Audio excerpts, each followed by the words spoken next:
Welcome back. भैया India ने जीता T20 world cup. India versus south Africa final, Rohit Sharma, Virat Kohli. तो चलो वीडियो शुरू करते हैं, मजे लेते हैं। वीडियो शुरू करने से पहले अगर आप चैनल पर नए हो और आपने अभी तक सब्सक्राइब नहीं किया तो जल्दी से पहले सब्सक्राइब के बटन और बेल आइकन को क्लिक कर लो ताकि आपको हमारे सारे न्यू वीडियोस के नोटिफिकेशन मिल जाए जैसे हम अपलोड करें। अगर आपको वीडियो पसंद आता है प्लीज लाइक एंड शेयर। चलिए शुरू करते हैं। और हमारा जो व्लॉग है इस मैच का वो भी आने वाला है इंडियन अमेरिकन व्लॉगर में, तो वो भी जरूर देखना, बहुत मजेदार होगा यार। क्या मजे किए थे हमने लाइव मैच देखकर। तो चलो शुरू करते हैं। दोस्तों, लाइफ में ऐसे बहुत कम मौके आते हैं जब आपकी खुशी इतनी बड़ी होती है कि उसे बयां करने के लिए शब्द भी छोटे पड़ जाते हैं।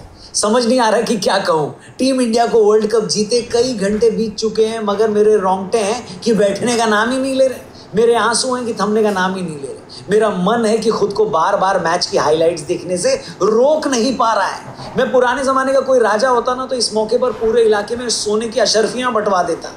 मैं किसी राजा के दरबार में नर्तकी होता तो नाच नाच कर अपने घुंघरू तोड़ देता। सच में क्या ही कहूं, कुछ समझ नहीं आ रहा है। आखिरकार वर्ल्ड कप जीतने का 13 सालों का सूखा टूट ही गया। इस जीत के साथ ही 29 जून 2024 का दिन हर इंडियन की जिंदगी में हमेशा हमेशा के लिए स्पेशल हो गया है। भगवान करे जिंदगी में ऐसे मौके और आए। लेकिन इतना जरूर कह सकता हूं कि आप चाहे उम्र के किसी भी पड़ाव पर हो, 20 साल के हो, 30 साल के हो, 40 के हो, आज से 10-20 साल बाद भी 29 जून का दिन आपको याद जरूर आएगा। ये एक ऐसा लम्हा होगा जिसे याद करके आप इमोशनल जरूर होंगे। समझ में नहीं आ रहा कि शुरू कहां से करूं, तो सबसे पहले आखिरी से शुरू कर लेता हूं। आखिर में जब अफ्रीकी टीम को 4 ओवर में सिर्फ 26 रन जीतने के लिए चाहिए थे तो लगा था कि हम एक और फाइनल हार गए। लगा कि आज रात फिर रोकर ही बीतने वाली है। मगर जैसा कि कहते हैं ना, ऊपर वाला भी देखना चाहता है कि भाई आप में जीत की भूख कितनी है, क्या आप आखिर तक हार मानते हैं या नहीं मानते। और यहीं पर टीम इंडिया साउथ अफ्रीका पर भारी पड़ गई। हार्दिक पांड्या की ऑफ स्टंप से बाहर जाती स्लोअर बॉल को कट करने के चक्कर में क्लासन पंत को कैच देकर आउट हो गए। मगर अब भी मिलर क्रीज पर थे। येंसेन भी आखिर में अच्छे हिट मार लेते हैं। केशव महाराज भी आने बाकी थे और रन इतने कम थे कि लगा ही नहीं कि कोई कमाल हो पाएगा। मगर यही मौका था जब टीम इंडिया ने कसम खा ली कि इस मौके को हाथ से जाने नहीं देना। अगले ओवर में बुमराह येंसेन का डंडा निकालकर बाहर कर देते हैं। फिर अर्शदीप ने 19वें ओवर में सिर्फ 3 रन देकर कमाल कर दिया। मगर मिलर अब भी क्रीज पर खड़े थे। हार्दिक आखिरी ओवर करने आते हैं। वो ऑफ स्टंप के बाहर एक लोअर फुल टॉस देते हैं। मिलर पूरा जोर लगाकर बिल्कुल सीधा मारते हैं। बॉल हवा में जाती है, लगता है कि 6 लग जाएगा। तभी वो मोमेंट आता है जिसे क्रिकेट इतिहास के सबसे शानदार एक माना जाएगा। सूर्य कुमार यादव लड़खड़ाते हुए बाउंड्री लाइन से सिर्फ कुछ सेंटीमीटर की दूरी पर मिलर का कैच पकड़ लेते हैं। उनका बैलेंस बिगड़ता है, लगता है वो बाउंड्री लाइन के बाहर चले जाएंगे। वो बॉल को हवा में उछालकर अंदर फेंकते हैं और इससे पहले कि बॉल नीचे गिरती वो फिर से लपक कर वो करिश्मा कर दिखाते हैं जिसकी उम्मीद नहीं थी। ऐसे तो भारत को इस वर्ल्ड कप को जीतने में बहुत सारे खिलाड़ियों का हाथ रहा है, बहुत सारे प्लेयर्स के परफॉर्मेंस का रोल रहा है। मगर मैं दावे के साथ कह सकता हूं कि सूर्य कुमार यादव ने हैरत अंगेज कैच न पकड़ा होता तो भारत फाइनल हार भी सकता था। फर्ज कीजिए पहली गेंद पर मिलर छक्का लगा देते तो बाकी की 5 गेंदों में 10 रन बनाना उनके लिए कोई बड़ा खेल नहीं था। मगर सूर्या के उस एक कैच ने मैच लगभग वही सील कर दिया। जिस हार्दिक को पूरे आईपीएल में लोगों ने बू किया, जिस हार्दिक और रोहित की लड़ाई में क्रिकेट फैंस ने हार्दिक को खूब गालियां दी, जो हार्दिक अपनी प्राइवेट लाइफ से जुड़ी नेगेटिव खबरों को लेकर लगातार चर्चा में थे, उन्हीं हार्दिक ने आखिर के 2 ओवर में 3 विकेट लेकर भारत को एक हारा हुआ फाइनल जितवा दिया। इसलिए मैं समझ नहीं पा रहा हूं कि आखिर इस जीत का क्रेडिट किसे दूं। लोग पूरे टूर्नामेंट में रन न बनाने के लिए विराट को गाली दे रहे थे, बोल रहे थे कि फ्लॉप हो गया, बैटिंग नहीं आती, टीम से इसको निकालो, जायसवाल को खिलाओ। उसी विराट ने फाइनल में वो टाइम पर रन बनाए जब भारत ने 30 रन के आसपास 3 विकेट गंवा दिए थे। लग रहा था कि भारत की टीम कहीं 100-125 रन पर सिमट न जाए। विराट ने पहले अक्षर के साथ पार्टनरशिप करके टीम को मुश्किल से निकाला, फिर एंड में 3 ओवर में पावर हिटिंग करके टीम इंडिया को 175 के पार पहुंचाया। अब जरा सोचिए, विराट के फैंस के लिए इससे बड़ी खुशी क्या होगी। दुनिया का सबसे बड़ा क्रिकेट स्टार जो पूरे टूर्नामेंट नहीं चलता है, जो शायद अपना आखिरी T20 वर्ल्ड कप खेल रहा था, जो शायद अपना आखिरी T20 मैच भी खेल रहा था, वो उस फाइनल में सबसे ज्यादा रन बनाता है और भारत को 17 साल बाद T20 क्रिकेट में चैंपियन बना देता है। सच में यार, इससे ज्यादा ब्लिसफुल फीलिंग और क्या ही होगी। सच कहूं तो कल विराट को मैच विनिंग पारी खेलता देखकर और टीम इंडिया को वर्ल्ड कप जीतता देखकर वैसी ही खुशी हुई जैसे 2011 का वर्ल्ड कप जीतने पर सचिन तेंदुलकर को लेकर हुई थी। हर क्रिकेट फैन को लगा कि सचिन सर अपने क्रिकेट करियर में एक वर्ल्ड कप जीतना तो डिजर्व करते ही थे। और जैसा कि मैंने कहा, किस किस की तारीफ करूं ये समझ नहीं आ रहा है। यहाँ मैं एक और चीज अंडरलाइन कर दूं और इसे ध्यान से सुनिएगा, दुनिया में कोई भी टीम जो बड़ा टूर्नामेंट जीतती है ना, वो किसी एक आधे खिलाड़ी पर रिलाई करके नहीं जीत सकती, और यही इस टीम इंडिया के साथ हुआ। आप फाइनल को ही देखिए, फाइनल में बैटिंग में रोहित और सूर्या नहीं चले, विराट और शिवम दुबे चल गए जो पूरे टूर्नामेंट में नहीं चले थे। फाइनल में बॉलिंग में कुलदीप ने कमाल नहीं किया, तो लास्ट में हार्दिक ने अपनी बॉलिंग से सिंगल हैंडेडली मैच जिताया। सूर्या फाइनल में बैटिंग में नहीं चले, तो कैच से फाइनल जितवा दिया। बुमराह भाई तो हमारे फेवरेट हैं, उन्हें रोबोट इसलिए कहूंगा क्योंकि किसी इंसान के लिए ये पॉसिबल ही नहीं है कि वो दिन रात सुबह शाम मैच दर मैच एक ही लाइन लेंथ पर गेंद करता रहे। आप इमेजिन भी नहीं कर सकते कि इस T20 वर्ल्ड कप में बुमराह की इकोनॉमी रेट 4.5 के आसपास की रही।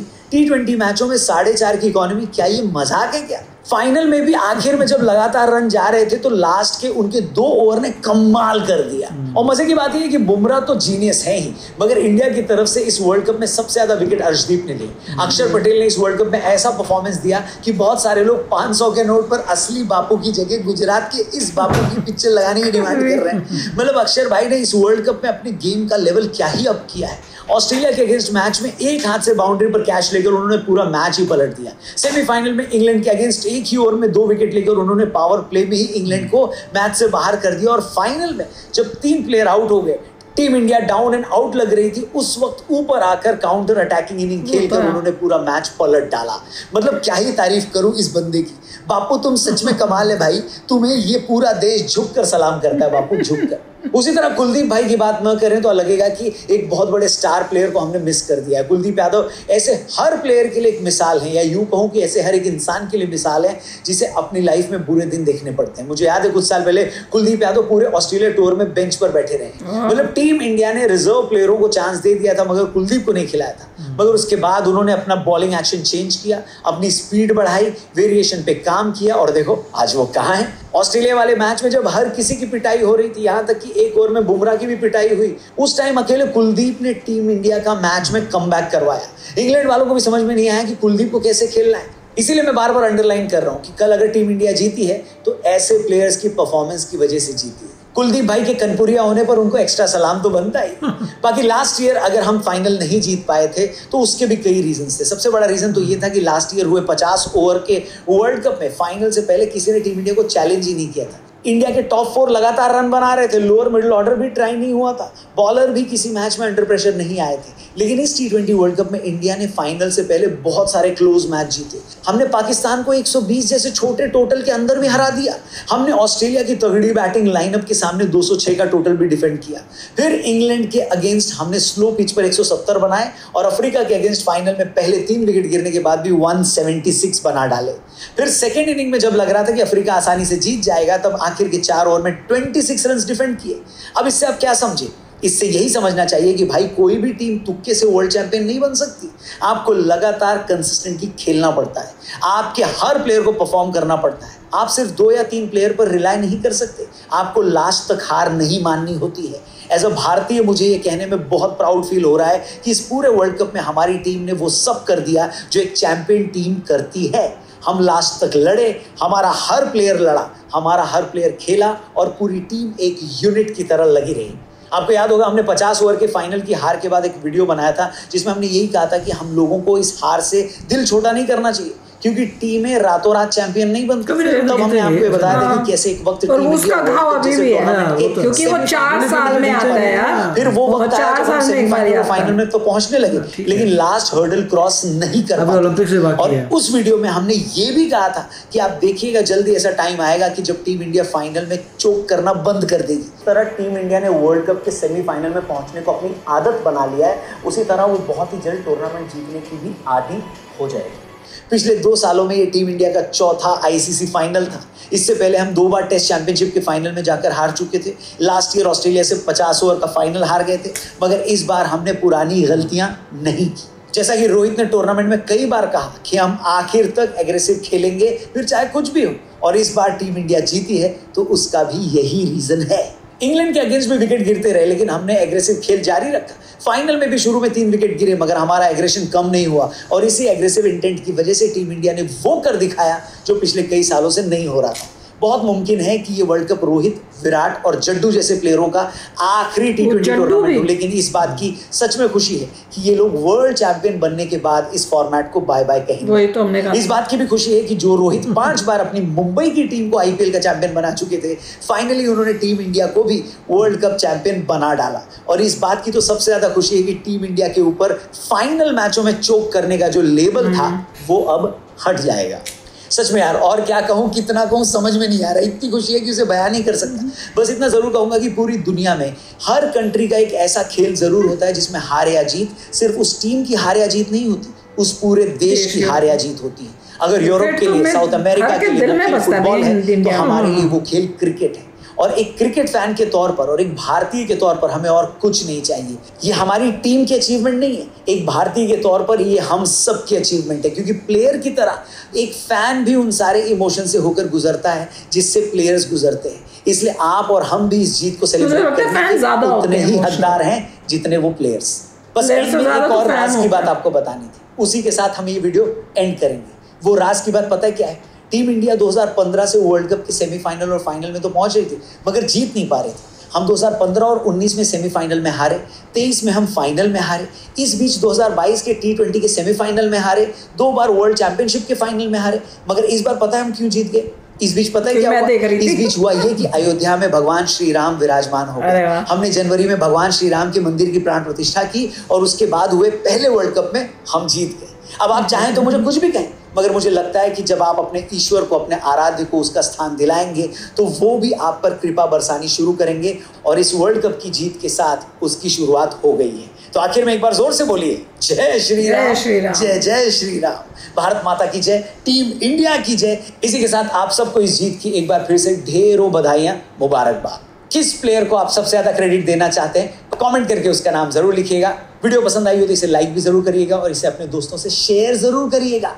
तो भैया आप लिखना कमेंट सेक्शन में, आप किसको क्रेडिट देते हो इस विन का मेन प्लेयर? मैं सूर्या को, क्योंकि वो जो कैच था ना, अगर वो कैच नहीं होता तो वो छक्का होता।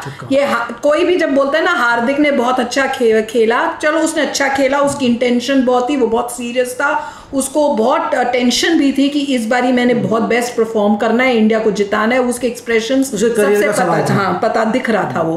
पर उसके उस बॉलिंग से अगर सूर्या वो कैच ना करता तो वो 6 होता, छक्का होता और हम हार जाते।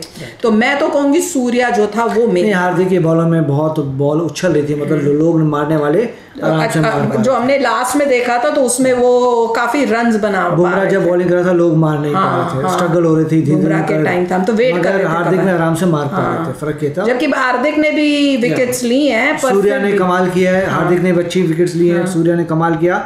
मगर लास्ट में गेम देखेंगे अगर सूर्या नहीं पकड़ता कैच तो, और वो सबसे मेन प्लेयर था साउथ अफ्रीका का कि उसको आउट करना है, वो आउट हुआ तब। और साउथ अफ्रीका, और वो आसान कैच भी नहीं थी कि पहले कैच करना, उसको छोड़ के फेंकना, स्लो मोशन लगता है। अगर एक्चुअली हमने देखी थी कितनी तेजी से फटाफट पकड़ के यूं किया था, पता समझ ही नहीं आ रहा था वो क्या रहा है। और उसने इतनी मुश्किल कैच, जो छक्का होना था, उस छक्के को आउट किया है सूर्या ने, वो कमाल बहुत बढ़िया था। अगर वो बॉल लेके क्रॉस कर देता बाउंड्री लाइन को तो भी छक्का हो जाता। उसने इतना दिमाग उस टाइम यूं चलाया अपना इंस्टेंटली कि फेंकू फिर कूदू, दैट वाज अमेजिंग। तो मेरे हिसाब से तो सूर्या था। अब आप बताओ आपको क्या लगता है? ठीक है, पर बहुत खुशी है देख के, सुन के। और सबसे ज्यादा मजे की बात यह है कि इंडिया में बैठ के हमने ये मैच देखा सबके साथ और लाइव देखा और इतने मजे किए। व्लॉग जरूर देखना, जल्दी आने वाला है, तो उसको देखना और एंजॉय करना जो हमने एंजॉय किया था, जो खुशी हमें मिली है यार। तो चलो चलते हैं, मिलेंगे नेक्स्ट वीडियो में बहुत ही जल्द। Till then take care and bye bye. तो अगर आप मेरे इस चैनल पे नए हो